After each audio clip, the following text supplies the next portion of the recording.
Hi అండి, నమస్తే. Welcome back to VV Kitchens. నేను మీ వర్ధిని విజయ్.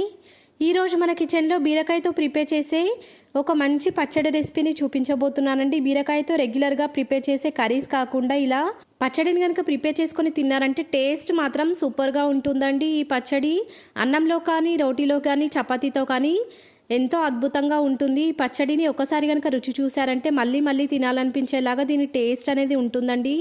మరికొన్ని బీరకాయతో ప్రిపేర్ చేసే రెసిపీస్ కూడా మన ఛానల్లో అవైలబుల్గా ఉన్నాయి. మీకు కనుక కావాలనుకుంటే లింక్ డిస్క్రిప్షన్లో ఇస్తాను, వీలైతే ఒకసారి చెక్ చేసేయండి. లేట్ చేయకుండా ఈ పచ్చడిని ప్రిపేర్ చేయడం కోసం ప్రాసెస్ స్టార్ట్ చేసేద్దామండి. ముందుగా స్టవ్ వెలిగించి స్టవ్ పైన ఒక ప్యాన్ పెట్టి ఆ ప్యాన్లోకి 2 టేబుల్ స్పూన్ల దాకా ఆయిల్ని వేసి వేడి చేసుకున్న తర్వాత మంటను లో ఫ్లేమ్లోకి అడ్జస్ట్ చేసుకొని ఈ ఆయిల్లోకి 1 టీ స్పూన్ దాకా జీలకర్ర వేసుకోవాలి. జీలకర్రతో పాటుగా 1 టీ స్పూన్ దాకా పచ్చిశనగపప్పును కూడా వేసుకొని రెండింటిని కూడా మంటను లో ఫ్లేమ్లోకి అడ్జస్ట్ చేసుకొని మాత్రమే ఒక 30 సెకండ్స్ పాటు కలుపుకుంటూ దోరగా ఫ్రై చేసుకోవాలి. ఈ జీలకర్ర ఇంకా శనగపప్పు రెండు కూడా దోరగా ఫ్రై అయిన తర్వాత 1 టీ స్పూన్ దాకా ధనియాలను, 10 నుంచి 15 కారానికి తగినట్టుగా ఎండుమిరపకాయలను కూడా వేసుకొని ఈ రెండింటిని కూడా మంటను లో ఫ్లేమ్లోకి అడ్జస్ట్ చేసుకొని మాత్రమే మరొక 30 సెకండ్స్ పాటు కలుపుకుంటూ ఫ్రై చేసుకున్న తర్వాత ఈ దినుసులన్నిటిని కూడా ఒక ప్లేట్లోకి ట్రాన్స్ఫర్ చేసుకొని కాసేపు రూమ్ టెంపరేచర్లోకి వచ్చేంత వరకు కూడా చల్లారనివ్వాలి.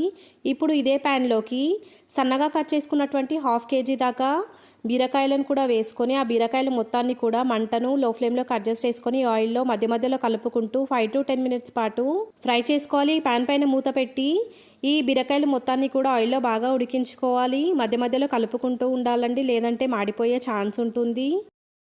5 నిమిషాల తర్వాత ఈ బీరకాయలోకి బాగా పండినటువంటి ఒక టమాటోను, సన్నగా కట్ చేసుకున్న టమాటో ముక్కలు మొత్తాన్ని కూడా ఈ బీరకాయలోకి వేసుకోవాలి. దీంతో పాటుగా చేతి నిండా కొత్తిమీరను కూడా వేసుకున్న తర్వాత చిన్న నిమ్మకాయ సైజ్ అంతా చింతపండును తీసుకొని దాన్ని వాటర్తో బాగా వాష్ చేసుకున్న తర్వాత చింతపండును కూడా ఈ బీరకాయలోకి వేసేసుకొని ఈ మూడింటిని కూడా బీరకాయతో పాటు కలిసేలాగా అడుగు నుంచి కలుపుకొని వీటిని కూడా మరొక 5 నిమిషాల పాటు మంటను లో ఫ్లేమ్లోకి అడ్జస్ట్ చేసుకొని ప్యాన్ పైన మూత పెట్టి ఈ బీరకాయలతో పాటుగా ఉడికించుకోవాలి. 5 మినిట్స్ తర్వాత స్టవ్ ఆఫ్ చేసేసుకొని వీటన్నిటిని కూడా రూమ్ టెంపరేచర్లోకి వచ్చేంత వరకు కూడా కాసేపు చల్లారనివ్వాలి. ఈలోగా మనం ఇందాక ఫ్రై చేసి పక్కన ఉంచుకున్నటువంటి దినుసులను మిక్సీ జార్లోకి వేసేసుకోవాలి.